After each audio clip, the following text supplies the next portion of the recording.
This presentation is sponsored by the Citizen Oversight Accountability Project in partnership with Ruth Waddell, who has probably read each version of the OCP 10 times. This presentation is brought to you by the Citizens Oversight and Accountability Project in partnership with Ruth Waddell.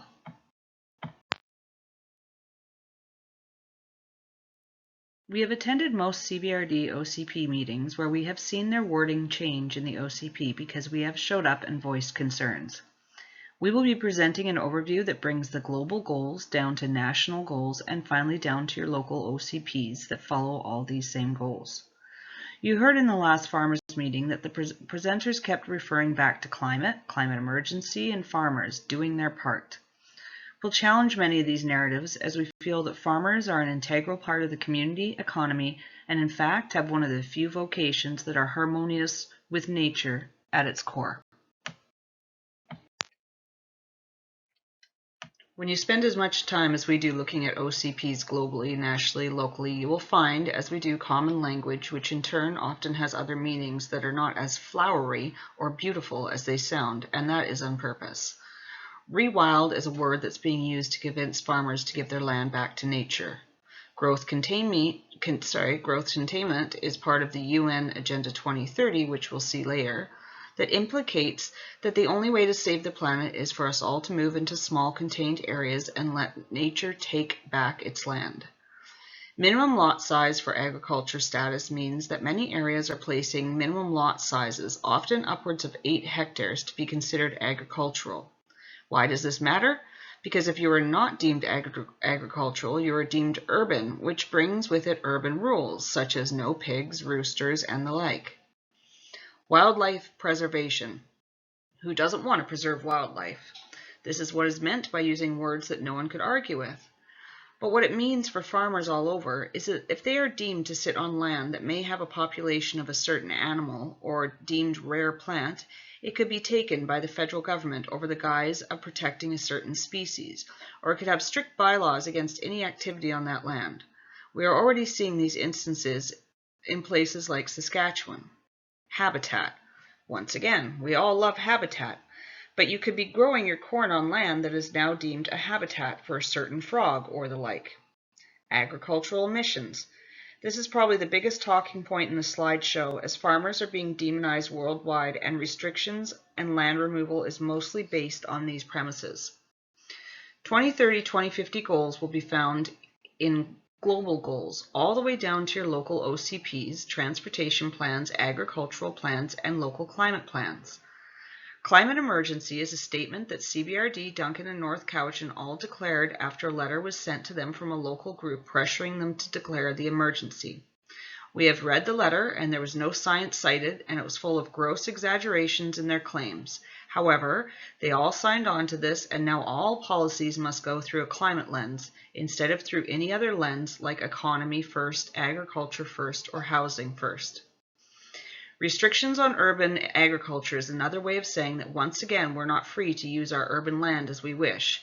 And as mentioned before, if a vast majority of agricultural land is placed in an urban designation, they will be severely curtailed in what they're allowed to do, as well as restricted in their own ability to be self-sustainable.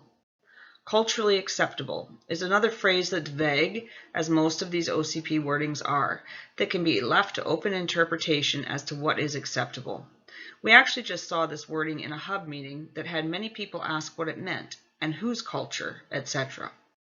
Sustainable agriculture has to be one of my favorite undefined phrases of them all. You'll see later what ideas there are globally for sustainable, and it mostly consists of you not farming as you do currently or not at all. Environmentally sensitive. Once again, words we can all agree with in theory. We should all be environmentally sensitive, but I'll say it again. Farmers are the most in tune with nature's cycles and the environment and must keep their lands healthy in order to make a living and feed their families, however much farm land will be, and it is being taken on a government body suggesting and deeming a certain area is environmentally sensitive. Rewilding, as mentioned before, shows this is happening in the UK. In fact, the entire European Union is just ahead of Canada on this goal-based plan. Governments are paying farmers, many who are taking the money as global feed prices rise and pressures of carbon-like taxes rise on farming. It is slowly becoming a business that is not profitable. So why wouldn't you sell your land back for rewilding? You see how farming is randomly being blamed for 0.25% of the world's greenhouse gas emissions. Most of this is actually blamed on livestock and not farming practices, besides the leveling of rainforests for crops like canola, which is in fact not friendly at all in practice, as well as the health of the products.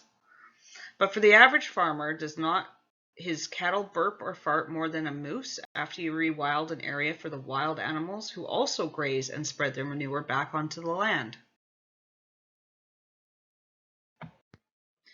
The Netherlands is the breadbasket of the EU. It is the most aggressive currently in the EU, as they have given no choice to the farmers: either take your payout or we'll take your land for no money.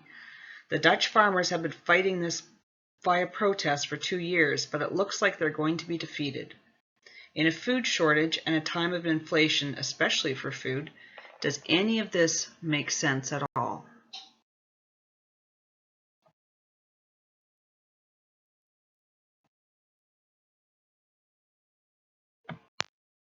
As I said, I wasn't joking. Apparently farm animals pass wind and burp unlike any other wild animals like caribou, bison, deer, and they require possible masking or just eating seaweed for feed, all to mitigate these dangerous animals to the planet. We see here, it turns out burps can be big business. Billionaire Bill Gates has announced an investment in Australia's startup, which is developing a seaweed-based feed to reduce the methane emissions cows produce through their burps, and to a lesser extent, their farts.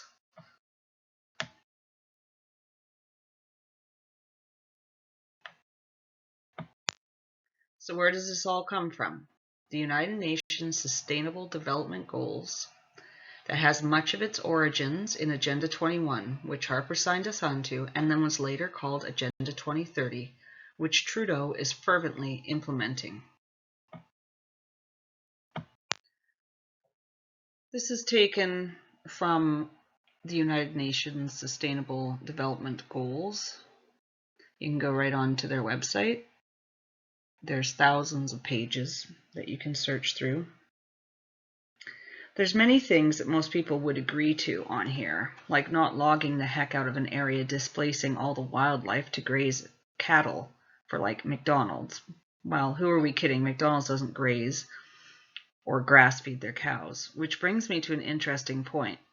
Open land farmers are being demonized, but not once in all the UN papers, at least that I have read, has factory farming been demonized. In fact, you'll see later how the ask is that cattle not graze and be more confined. You'll see at the bottom of this that biodiversity, a word I mentioned before at the beginning, is stating that key areas, i.e. areas of concern that must be governed over, have increased from 1/4 to 1/2 in 2021. But according to whom? This also aligns with 30 by 30. You can look that up, number or letters 30 by 30, that Canada has signed on to, that was launched in 2022 to accelerate all of these programs, which is probably why you're feeling the pressure right now. That is to save 30% of land and 30% of the oceans for nature for non-human use by 2030. I only put this up here because for some reason, some people still don't believe that Canada is implementing this agenda. But it takes a really easy search on any search engine to look up Canada and Agenda 2030. And you'll find pages and pages of all the different actions that Canada is taking to align with the United Nations, who are comprised of people that we have not voted in, nor did we vote for any of these sustainable development goals. This is a $1 trillion business, And from my research, I can see it has much more to do about the money than it has to do about the environment. And here we see, at a more local level, like our Union of BC Municipalities made a statement in 2020 that they would help the province and local government to meet these goals through a reporting system that they would help initiate. The UBCM, excuse me, is also in partnership with ICLEI.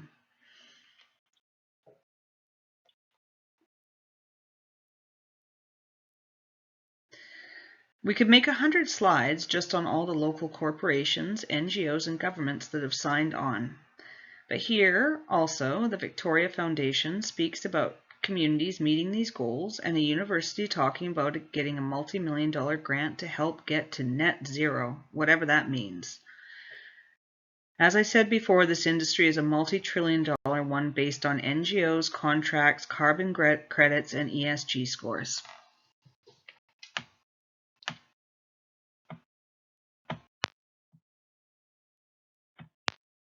As we see here, agriculture is being targeted, not the airline industry, not agrochemicals like Bayer, formerly Monsanto, not the military-industrial complex, but the food growers of our nation.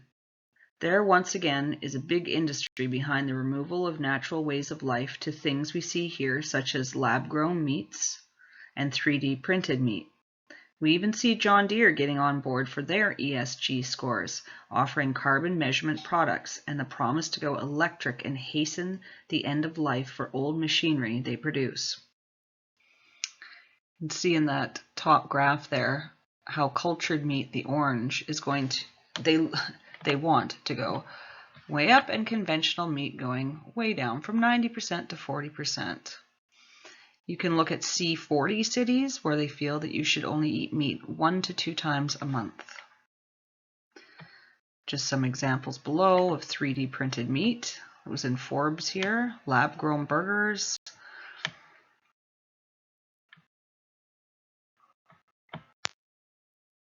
Looks like a very lucrative business when you have people like Branson and Gates jumping on board this lab-grown tech.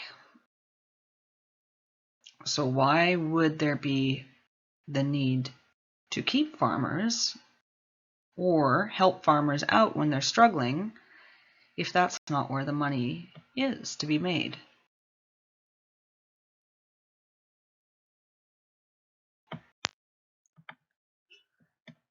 Net zero we see here again, yet no one can tell us what that means. A farmer cannot have zero carbon or all life on Earth would die. Therefore, we propose that net zero means you will be taxed on the carbon you produce.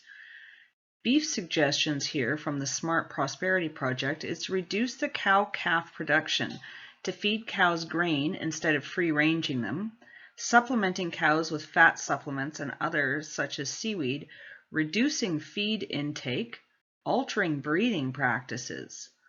Apparently, we can play God over how these animals should live their lives and change how generations of farmers have worked their land with wisdom passed down through the generations.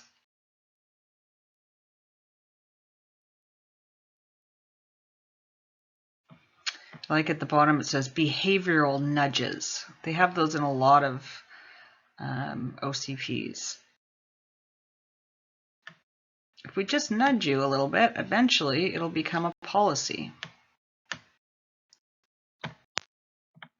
As I said, I would show you the global, the national, and down to the local initiatives to implement this Agenda 2030. This is your OCP in the CVRD. As you can see, it's back to rewilding. We asked the presenter at one of the many OCP meetings about this paragraph. Who will be giving up their lands to meet this goal of 50% of lands rewilded? He had no answer, but you should be able to get one. You may be on some of the sensitive lands, as we saw before, and possibly have to give up your land for the cause, as we see in other places like the estuary.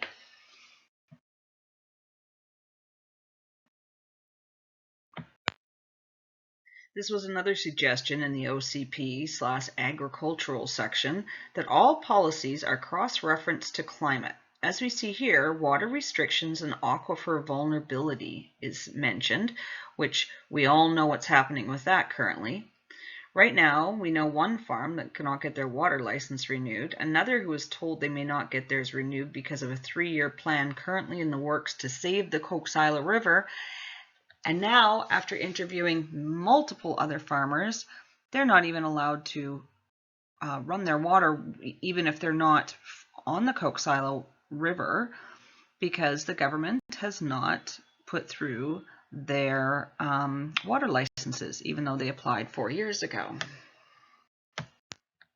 Here we see farmland being abandoned all over the world due to regulations and costs of farming increasing. The slide on the right was taken from Plan Your Cowichan page, where you can find all the designated protected or vulnerable areas. I highly recommend you go find the map for your area and see where your land sits. Many of these initiatives to rewild are managed by trusts and NGOs like the Nature Conservancy.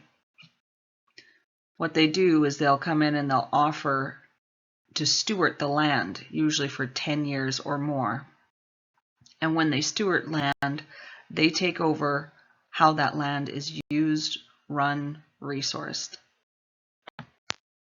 Just for reference to what I was just talking about, I pulled up a couple of these maps from their page. All the orange and yellow are deemed environmentally sensitive or environmentally sensitive ecosystems in relation to building permit areas.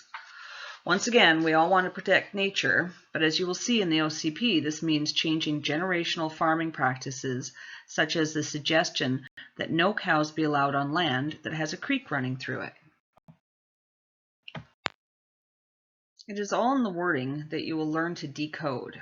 Point 12 sounds like something we all want. However, it is tied to bylaws and restrictions that actually mean you should not have a business on your land, like a mechanic shop, for instance, as that is not prioritizing food production. It can also mean, as the case is in a new CEDAR plan, that no matter how large your land is, if it's deemed agriculturally productive or deemed fertile by a specialist, you will not be able to build any buildings or homes on that part of the land. Number 15, we see how they want another trust to be created to oversee agriculture in the valley. More levels of red tape, more bureaucracy, instead of asking the farmers if they might want to join together, create their own groups or have their own town halls where they are then spoken to and asked for their direction and their wisdom. Here is just one of those examples of the recapturing of farmland, as almost 200 acres are looking to be flooded with seawater after the removal of the dikes in Cowichan Bay. This is based on, it has gone through the climate lens, as I said, everything has. So therefore, they're stating that the estuary will be a higher carbon sink than farmland. Also, somehow flooding the area will help mitigate sea level rise. And then there's some wording around salmon, but we're unsure as to how flooding this area will help the salmon, as they still are not dredging the rivers to help with the mouth opening of where the salmon come up from the ocean. But this is 200 acres of a farmland that hardly uses any water, if we want to talk about the water issue, because most of its water comes from the ground up. There's a lot more to this story, but that's for another day. The slide on the left is from Europe, where we see net zero again without any explanation. The two other slides actually come from North Cowichan's plans, where you can see the top stating clearly that without eliminating agriculture, they will not meet the climate emission goals by 2050. The bottom slide shows our goals to almost all but remove every energy source but hydro by 2050. You see the line there that says non-energy drastically plummeting. Non-energy emissions are those associated with agricultural, i.e. crops and animals. I thought I would just throw in this grade 10 science type picture in here to bring us back to reality and ask the question again. What is zero carbon that is always spoken about?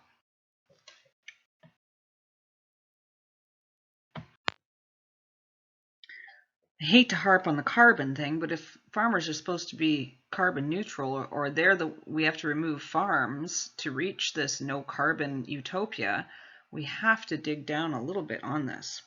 I thought I'd throw in some good news here, though, as our carbon levels have slightly risen to a measly 430-ish ppm. Remember that at 150 ppm, all life dies on this planet. We have actually seen a global greening happening thanks to this plant food. We see that plant growth has increased by 18 million square kilometers in a few decades. As any farmer who grows in a greenhouse can tell you, they often pump CO2 into the greenhouse to create larger and more lush vegetables. This gentleman here did just that study.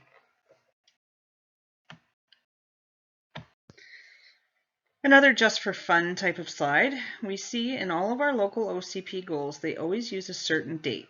Typically, it will be to reduce CO2 or whatever goal they speak about back to a certain period. Sometimes this is 1990. Here are global CO2 levels over the past million years, just for perspective. Again, why does any of this matter? It wouldn't matter if one camp believed in one thing and another in something else, if all policy was not created, implemented, and enforced through the lens of only one group of people or one belief system. It matters. So, what does zero carbon or net zero mean for the farmers? Every farmer is closer to the circle of life than bureaucrats that make these policies. Farmers understand weather and seasons more than any city dweller. Farmers need CO2 to grow. Possible ways to be called net zero, of which there is no such thing, including rewilding your land, paying carbon credits for your cows' farts, not grazing animals, electrifying tractors, paying an offset fee for your animals, eliminating fertilizer, and so on. Here's just more about the farmers and their water. This is from the CVRD Agricultural Plan, created by Upland Agricultural Consulting, of which the town hall will be held on the 26th of September at the Farmers Hall in Cobble Hill. It's odd. What's odd is that the OCP stance on climate narrative states clearly that winters and springs will be much wetter. However, they're not creating any infrastructure to hold on to these supposedly wetter weather downfalls of water. So here we get to the agricultural plan, paid for by your tax dollars, to be outsourced off the island to this consulting group.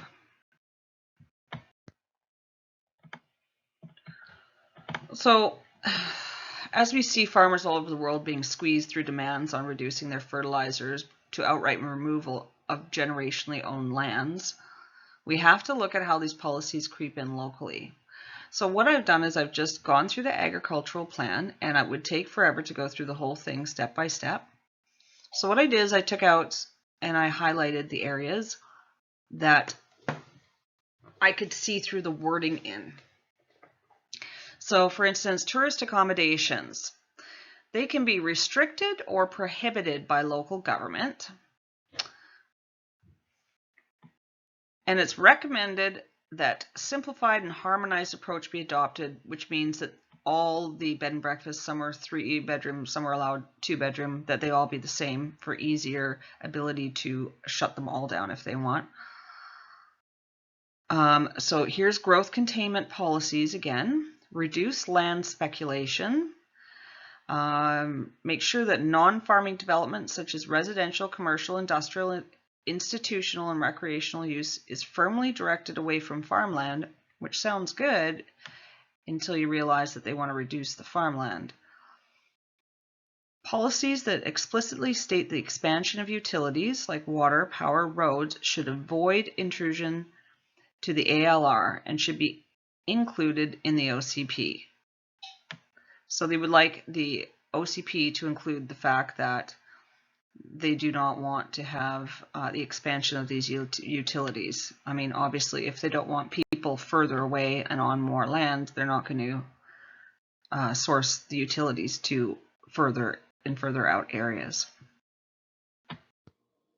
Here we see them talking about riparian areas, and they're asking them to consider removing the exemption provided for normal farm practices within the ALR.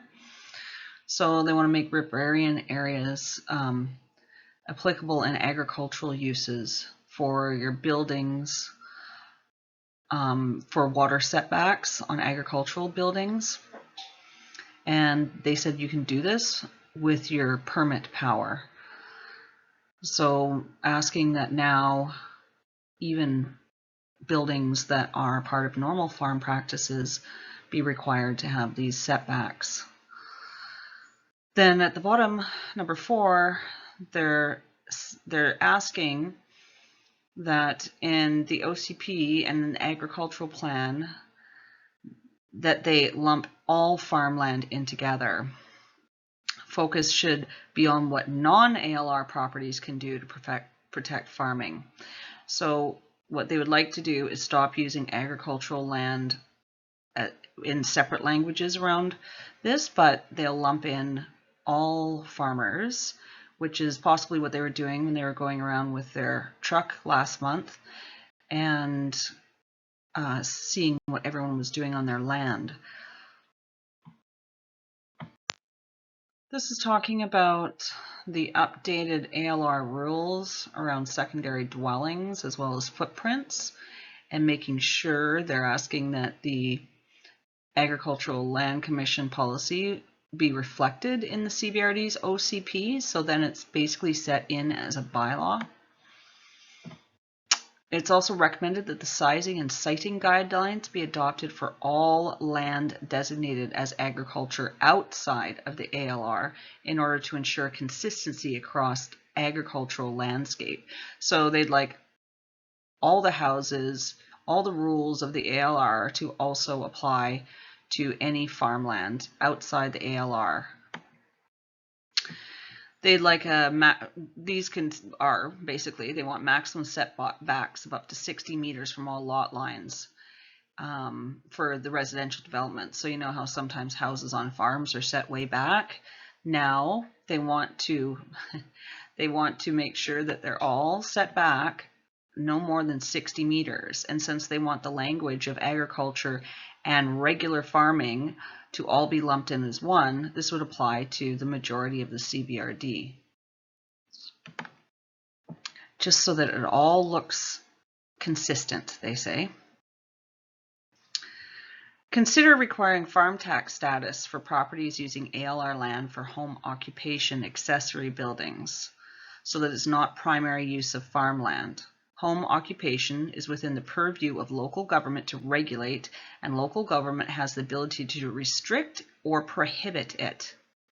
Add specific restrictions around truck parking and vehicle repairs in the ALR. So this can mean they are restricting you from having a certain amount of vehicles, or restrict you from repairing your tractors on your property, and asking that the farm tax status be updated if you decide that if you have an accessory building for an occupation, which in my opinion could be an art studio or a mechanical, a building where you do mechanics in or anything to that effect. This is happening in other areas where they're not allowing any type of small business on the ALR.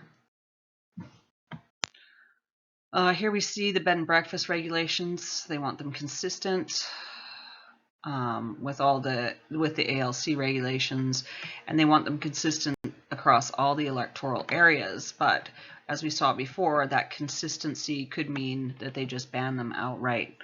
I know that some people agree with this because they think that it will help the rental situation. However, some people use this as just a little bit of extra income that they can get from a suite that wouldn't be able to be actually rented. And they want to regulate, determine how many, if any, these are the words you have to look for, agritourism accommodations are allowed, which is campsites, RVs, or little cabins. Consider creating consistency with parcels outside the ALR. So let's do the same rules inside the ALR as outside. So they're just trying to make rules that apply across the majority of the CVRD. They're hoping that the cannabis setbacks, they say that they're excessively limiting. There's a lot of wording in this agricultural plan propping up cannabis growth as opposed to cow farming, milk farming. Vertical farming, which is now allowed in the ALR. They're talking about placing restrictions on this use, such as size or siting, but the CVRD also has the option to prohibit this use after August 31st, 2022.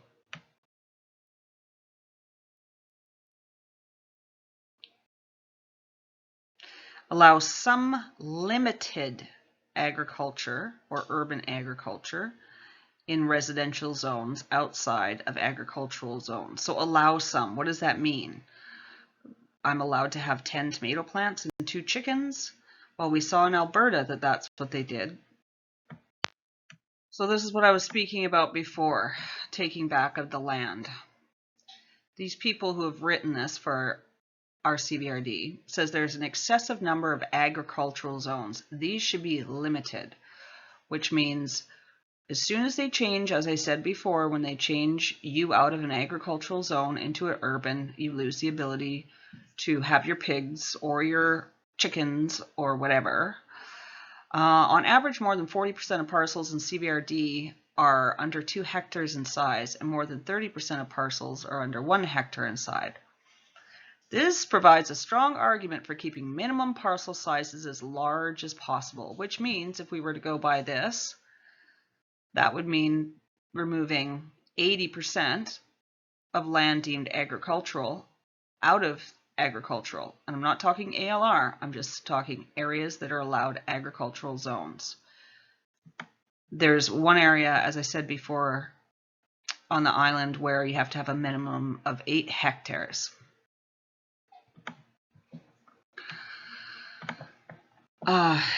Let's introduce some more permits. Introduce building permits for agricultural structures. And this is just so they can track development within the ALR. Of course, not to get money or restrict your ability to build anything on your land. Restriction of livestock buildings inside of a 30-meter setback from watercourses. So anyone that has livestock building that's within 30 meters of a creek or stream, they would like that to not be around anymore. I just put this little side note because this is the agricultural plan, but this bottom little corner is actually from the OCP. Prevent the conversion of agricultural lands both within and outside the areas to suburban, non-farm use. So this is kind of going against the OCP. Number 15, last one. This is just this off-island group that we've paid to make this plan, as opposed to asking our local farmers what they think. To reiterate that local government can have a role in bylaw enforcement in the ALR, particularly because there are local bylaws that also impact land in the ALR. For example, residential use, home occupation, soil, and fill.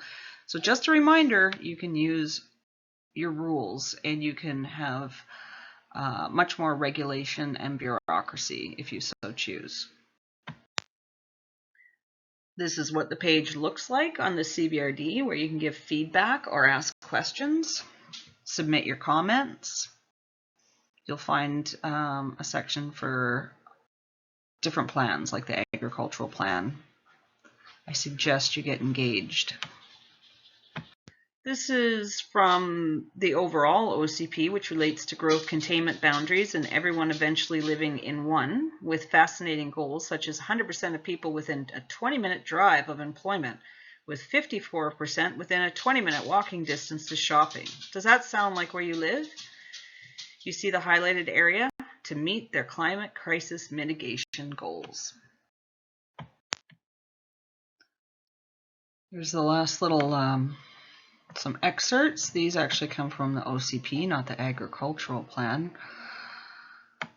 Some of them seem decent. Support numbers of farms with water storage options, which doesn't seem to be anything that's being done right now. They're just saying no water and not giving them any options around this. Use tools such as the Provincial Agricultural Land Use Inventory and Federal Consensus to monitor the status of agricultural land, including the amount of actively farmed land and other indicators, with the objective of promoting viability and food production. Sounds great. Let's hope so.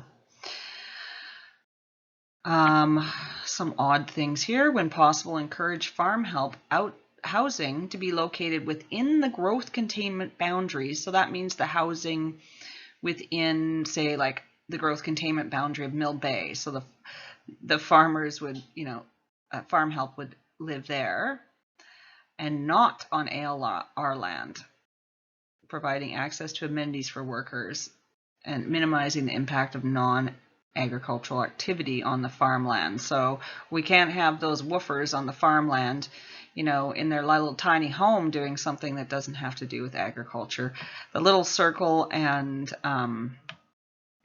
triangle that you see there, that's when they're meeting certain goals, sustainability goals, Agenda 2030 goals, basically.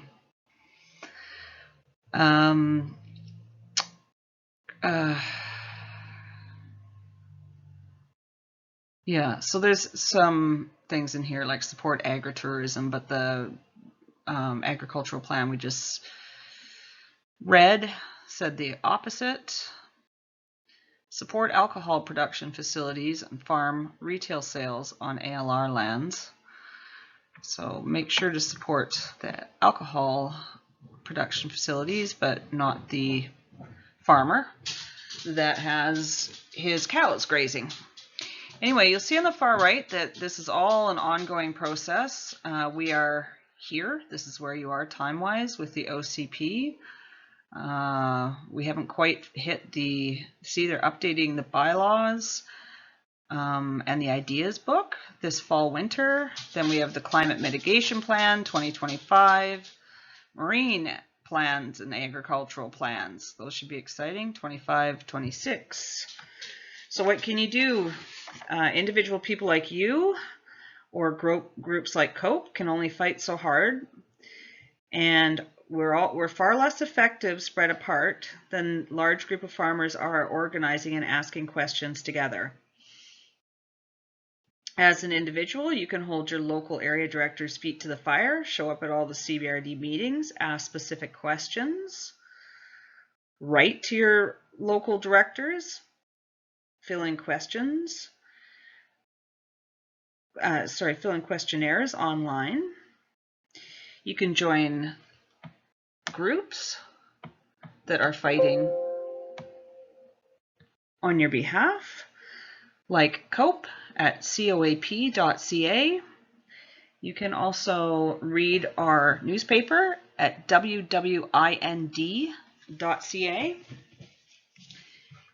And if you plan on attending the town hall on the 26th, you can go onto our wwind.ca website. Westward Independent is the newspaper, and go to the July 2023 edition. The full back page is all of the slides that I just read to you from the agricultural plan.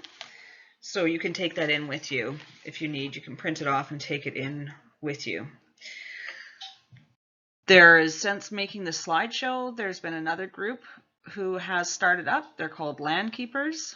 Land Keepers, you can look that up online, and they are helping in the fight for farmers. They're starting with the fight at the estuary, but that is far from what they'll be taking on. And as I said, there's more power in numbers.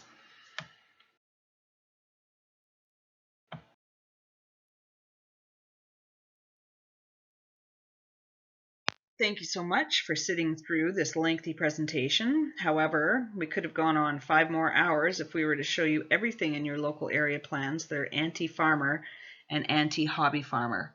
So I hope that you get involved. I know it's hard to do sometimes, so we try to keep you updated on our email list at cope.ca, or you can join on to Landkeeper's email list, and we try to let you know when town halls are coming up, because sometimes a farmer works from 5 in the morning to 10 at night and just can't keep up with the bureaucracy that's going on in the background while they just try to feed our valley.